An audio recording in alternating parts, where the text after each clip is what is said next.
உங்கள் தந்தி1 தொலைக்காட்சியில் தினமும் ஒரு சர்ப்ரைஸ் மாலை 6 முதல் 7 மணி வரை காணத் தவறாதீர்கள்.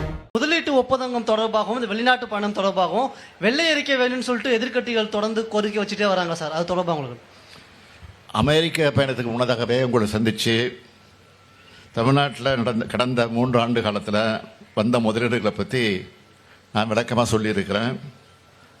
அது மட்டும் இல்லாமல் தொழில்துறை அமைச்சர் அவர்களும் அது குறித்து புள்ளி விவரங்களோடு விளக்கி இருக்கிறாரு. சட்டமன்றத்தில் தெளிவாக அவர் சொல்லியிருக்கிறாரு. அதை குறிப்பாக எதிர்க்கட்சி தலைவர் மட்டும் இல்லை, எதிர்க்கட்சி தலைவராக இருக்கக்கூடிய எடப்பாடி பழனிசாமி அவர்கள் படித்து பார்த்து தெரிஞ்சுக்கிட்டு சொல்லணும். அவர் முதலமைச்சராக எடப்பாடி பழனிசாமி முதலமைச்சர் இருந்தப்போ முதலீடுகளை இருக்க வெளிநாடு போனதாக சொன்னாங்க. அதில் 10 விழுக்காடு ஒப்பந்தம் கூட நிறைவேறலை. அதுக்கான ஆதாரம் என்கிட்ட இருக்குது. அதை சொன்னால் உள்ளபடியே இது அவருக்கு பெரிய அவமானமாக இருக்கும். அதனால் தவிர்த்துறேன். சொல்லுங்கள் சார். இப்போ கோவையில் 2 நாட்களுக்கு முன்பு ஜிஎஸ்டி தொடர்பாக நடைபெற்ற ஆலோசனை கூட்டத்தில் ஜிஎஸ்டி தொழில் செய்கிறவங்களுக்குலாம் எவ்வளோ கடினமாக இருக்குன்னு பேசின அன்னபூர்ணாவுடைய உரிமையாளர் அடுத்த நாள் கூப்பிட்டு மன்னிப்பு கேட்க வைக்கப்பட்டிருக்காரு. அதை எப்படி பார்க்குறீங்க? ஜிஎஸ்டி குறித்த தொழில் முனைவோருடைய நியாயமான கோரிக்கைகளை அவர் முன்வைத்தார் என்பதற்காக அதனை ஒன்றிய அமைச்சர் கையாண்ட விதம் என்பது ரொம்ப எடுக்கப்பட வேண்டிய ஒன்று.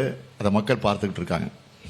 அதாவது தமிழகத்துக்கு கிடைக்க வேண்டிய நிதி வேணும் அப்படின்னா புதிய கல்விக் கொள்கையை ஏற்றுக்கணும் அப்படின்னு மத்திய அமைச்சர் உங்களுடைய அந்த கோரிக்கைக்கு பதில் கொடுத்திருக்காரு. அதே போல மெட்ரோ ரயில் ப்ராஜெக்ட் 2க்கு மத்திய அரசுடைய அந்த பங்களிப்பை இது வரைக்கும் கொடுக்கல. நேற்று முன்தினம் கூட மத்திய நிதியமைச்சர் நான் கடனுதவி பெற்று கொடுத்தோன்னு விளக்கியிருந்தாங்க.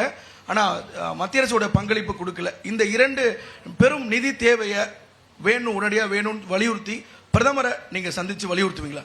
நிச்சயமாக, உறுதியாக. மற்ற விஷயத்தை பொறுத்த வரைக்கும் பள்ளி கல்வித்துறையில் நிதிக்கு புதிய கல்விக் கொள்கை ஏற்றுக்கொள்வது குறித்து தொடர்பாக ஏற்கனவே சம்பந்தப்பட்ட அமைச்சர்களும் அதிகாரிகளும் இப்போ சந்திச்சிருந்துருக்கிறாங்க. இது குறித்து பிரதமரிடத்தில் நான் உடனடியாக நேரம் கேட்டு நானும் அது குறித்து வலியுறுத்தி இருக்கிறேன் என்பதை உறுதியோடு தெரிவிச்சுக்கிறேன். சார், அமெரிக்கா பயணத்தின் போது எதிர்பார்த்த அளவு நம்ம முதலீடுகள் பெறப்பட்டிருக்கா? குறிப்பா ஏன்னா ஆந்திரா, தெலுங்கானால அந்த முதலமைச்சர்கள் அமெரிக்கா பயணத்தின் போது 25,000 கோடிக்கு மேல முதலீடுகள் ஈர்க்கப்பட்டதா குறிப்பிடப்பட்டிருக்கு. அது தொடர்பாக ராமதாஸ் அவர்கள் அறிக்கையிலும் மட்டும் குறைந்த அளவு முதலீடுகள் தான் இந்த அமெரிக்கா பயணத்தின் மூலம் ஈர்க்கப்பட்டதாக ஒரு குற்றம் சாட்டியிருக்காரு. இதை நீங்க எப்படி பாக்குறீங்க சார்? அதெல்லாம் அரசியல் நோக்கத்தோடு சொல்லப்படக்கூடிய விஷயங்கள். இதில் எங்களுக்கு நம்பிக்கை நாங்கள் எதிர்பார்த்த விட அதிகமான முதலீடுகள் வந்திருக்கு. அது உறுதியோடு வரக்கூடிய முதலீடுகளெல்லாம் வந்திருக்கு. அதில் எந்த சந்தேகம் பட வேண்டிய அவசியம் இல்லை.